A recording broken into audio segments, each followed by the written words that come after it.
a tecnologia educacional em tempos de pandemia global e os desafios do fortalecimento do caráter público da educação. A pandemia global da Covid-19 possibilitou denunciar ao mundo o contexto da educação no Brasil, pensado a partir da potencialização das desigualdades e dos desafios do trabalho remoto, como tentativa de estimular práticas docentes vinculadas ao projeto político institucional da tecnologia da informação e comunicação, bem como revelar os fortes ataques neoliberais traduzidos historicamente pelo desinvestimento tecnológico na educação pública, tanto em nível básico quanto superior. O que estamos vivendo no sentido educativo e social mais amplo é uma crise global, desenfreada e caracterizada por um processo de desenvolvimento contraditório. Por um lado, há uma forte tendência em torno da mercantilização e financeirização da educação, destacados pelo estilo neoliberal individualista da relação das pessoas com a vida, com potencial redução dos espaços públicos e uma potente ascensão de políticas privatistas desses espaços. Por outro lado, urge a necessidade de reorganização da sociedade para o fortalecimento da luta pela resistência e defesa do caráter público da educação. Desafio essencial para a conquista da soberania pedagógica. No Brasil, a soberania pedagógica tem sido alvo de ataques constantes do governo fascista Bolsonaro, seus aliados, apoiadores políticos e setores conservadores fundamentalistas, com projetos de ataque ao direito constitucional que assegura que a educação é direito de todos e dever do Estado e da família, devendo ser garantida uma educação digna, gratuita, pública e de qualidade, sendo este considerado como um direito fundamental, assegurando a todos os cidadãos. Esses ataques à soberania pedagógica estão severamente traduzidos através de projetos como o Escola Sem Partido, o homeschooling, o novo ensino médio, as alterações na BNCC, entre outros que criminalizam o serviço público e seus servidores, como a reforma administrativa PEC 32, que apresenta o desmonte total dos aparelhos e serviços públicos, inclusive a educação pública. O direito à educação pública, laica, democrática e socialmente referenciada, está substancialmente ameaçado por essas políticas privatistas e entreguistas, travestidas de reformas apresentadas de forma desonesta e desleal à sociedade, como modernização do sistema educacional brasileiro. Entretanto, na verdade, são projetos articulados a partir dos interesses do grande empresariado, do Banco Mundial e do sistema financeiro internacional. Afinal, a educação foi descoberta como um mercado de alto poder rentável. Esse processo de apropriação da educação pelo capital pode ser facilmente identificado também nas universidades. Gentili, na conferência El Proyecto Político Acadêmico de la Educación Superior, Perspectivas em Debate e Desafios, nos alerta para os riscos do desmonte das universidades públicas e a enorme onda de privatização também do ensino superior, que gera o movimento das faculdades privadas a partir do capitalismo acadêmico e a geração de fábricas de diplomas advindos de processos de produção de conhecimentos precários para as classes sociais mais vulneráveis socioeconomicamente. Nesse sentido, as políticas públicas de acesso da periferia e estudantes das escolas públicas às universidades públicas passam a ser substituídas por políticas investidas apenas em setores mais privilegiados do sistema,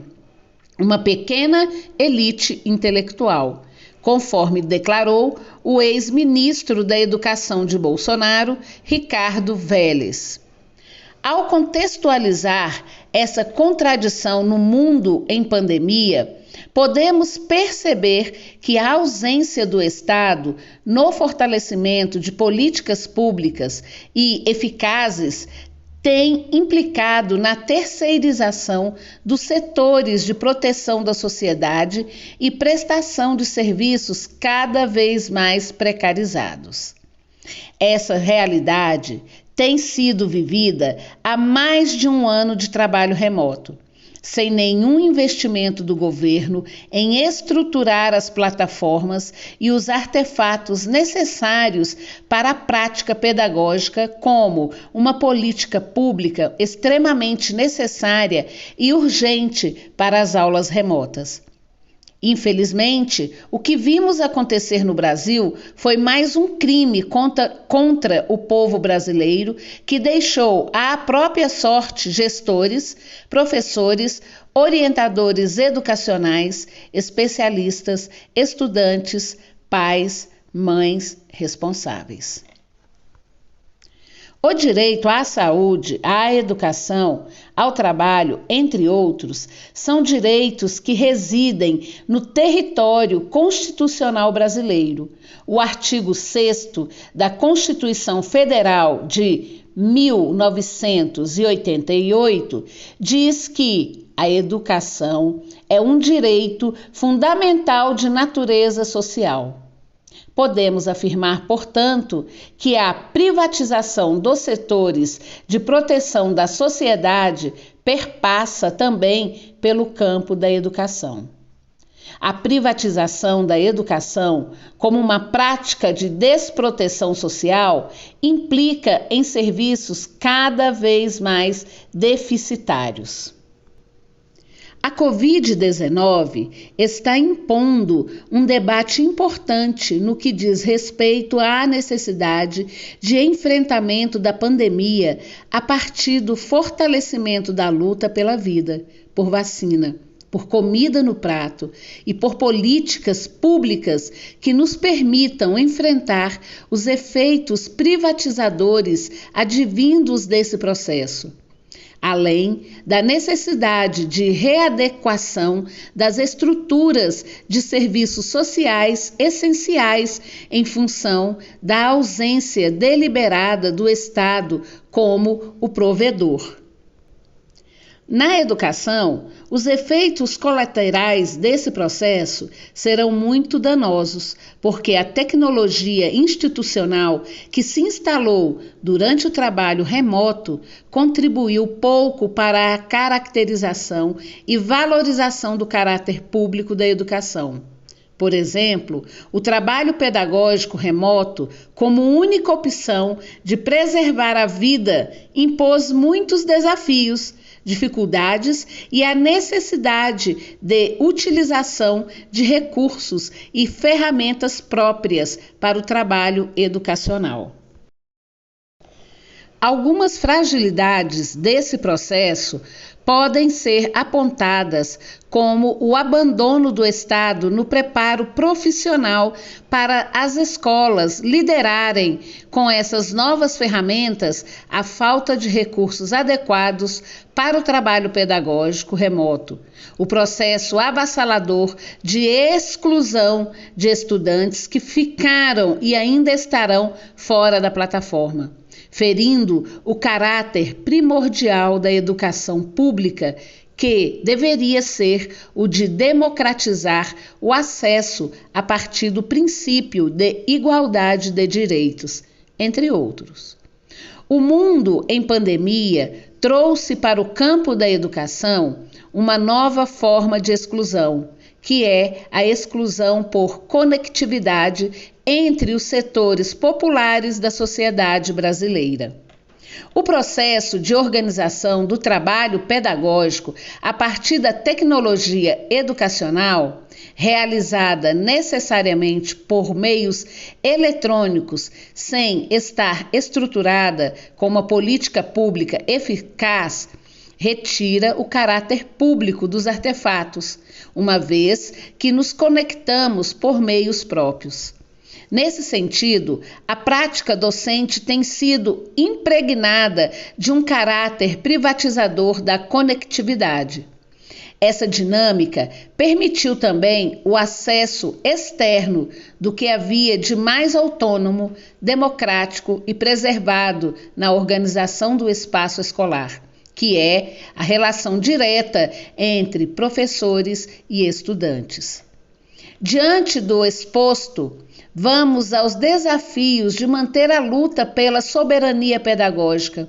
pela liberdade de cátedra, a luta pela democratização do acesso de estudantes à educação pública por meio de uma efetiva busca ativa institucional, a luta pela garantia de democracia e justiça social a partir do direito do acesso de estudantes e profissionais às ferramentas tecnológicas necessárias para o novo modelo híbrido.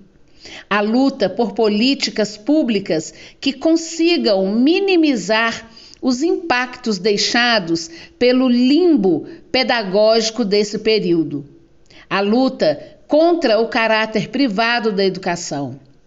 A luta por vacinas para toda a população, com monitoramento radical das condições sanitárias e monitoramento constante desse plano de retorno híbrido, dialogando com as comunidades escolares na perspectiva de fortalecer nossa luta para os próximos desafios. Luciana Custódio é professora da Rede Pública de Ensino do Distrito Federal e diretora do Simpro-DF.